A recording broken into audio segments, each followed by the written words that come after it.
How did she really die? Stay tuned.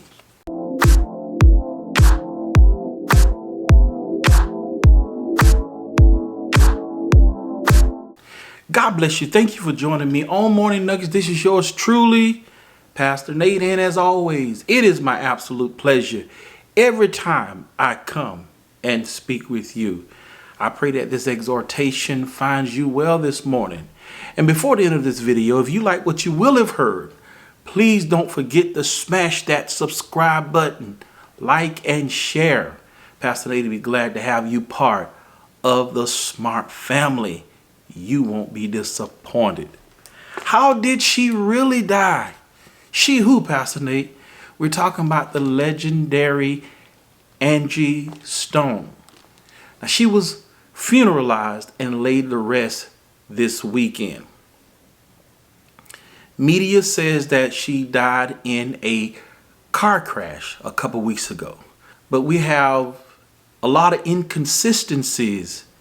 So I'm not sure if that's true, and we're going to go through the information to hear all the inconsistent stories and lies. The media is telling us she died in a fatal accident. But something's fishy is going on with that. Something in the buttermilk is not clean. There's a dead cat on the line.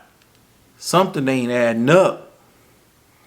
Something about this story just isn't right. I'm going to let you hear some of the clips of the contradictions. Take a listen to the first clip.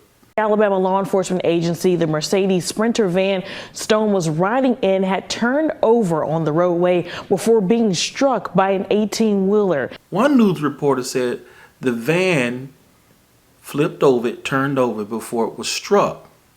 And as you can see, this van here is upright. So does that mean the van flipped and was on its side? And when the 18-wheeler struck it, the impact from the 18-wheeler hitting it caused the van to sit back upright? Could that be the case? Because clearly the van here is sitting up. Now, if you look at this picture, the van is on its side. So make this make sense, somebody. I don't understand. It flipped over, then an 18-wheeler struck it. Shouldn't it have still been flipped over, or should it been setting up? Did somebody come along and lift the van up? I don't know, unless I'm missing something. Here's another inconsistency. And she was just 68 years old. She was 63 years old. They can't even get her age right. How am I supposed to believe what you're telling me and you can't even get her age right? One reporter is saying she's 68 years old. And the other reporter is saying she's 63.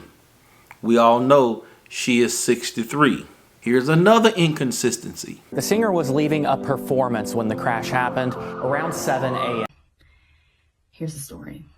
About 4 a.m. on Saturday morning, me and my daughter were driving to Charleston, South Carolina for her Sweet 16 birthday getaway. We came up to a truck with a trailer and its flashers were on, so we slowed down some, and that's when I noticed there was an overturned vehicle in the fast lane. A news reporter said that the crash happened around 7 a.m.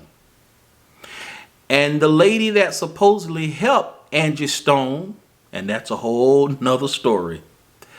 The lady that supposedly helped her out the van said it was around 4 a.m. Which one was it? Was it 7 a.m. or was it 4 a.m.? Here's another one. Now, everybody and their mamas are saying that Angie Stone died in a fatality, in an accident, in a crash. Now, we supposedly got a crash report Saturday.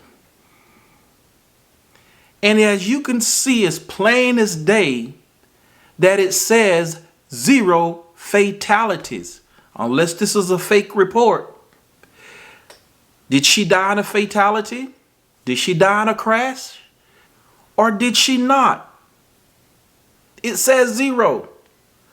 Well, if this is the truth and it wasn't a fatality, how did she die? Y'all don't like this kind of teaching. Ooh, ooh.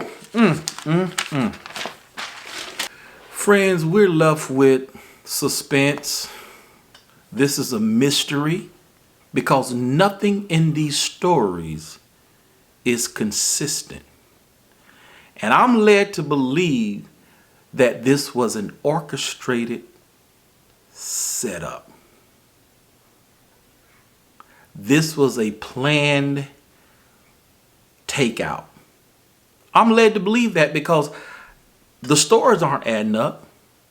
I just showed you where the stories were inconsistent. What else am I to believe?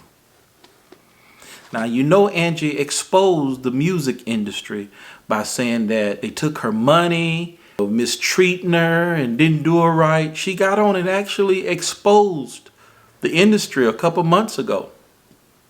And now look what happened. She was exposing too much. This leads me to my biblical point.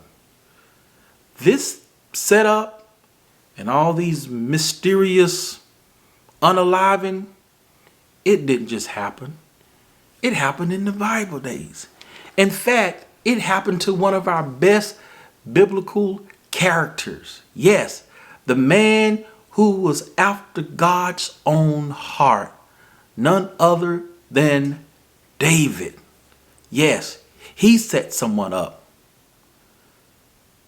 so that they could be unalive because he slept with the man's wife, Uriah, put him on the front line in battle because he knew if he set him up, put him on the front line, that he would be killed faster than anyone else in a position in battle. It was a setup. But there was a prophet by the name of Nathan. And he went to David, to make a long story short, and say, David, you're the man. Thou art the man. Nathan called him out.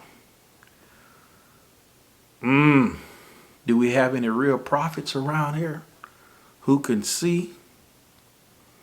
And I don't even think it takes a prophet to see that these are lies in this situation. I just showed you all the inconsistencies. All you need is a brain. Somebody needs to ask these hard questions. Thank you for joining me. Leave your comments in the comment section. Let me know what you think about this situation. Are you thinking the same thing I'm thinking? Or are you thinking something differently? Thank you for joining me. In the meantime, in between time, be at peace and not in pieces. Till next time.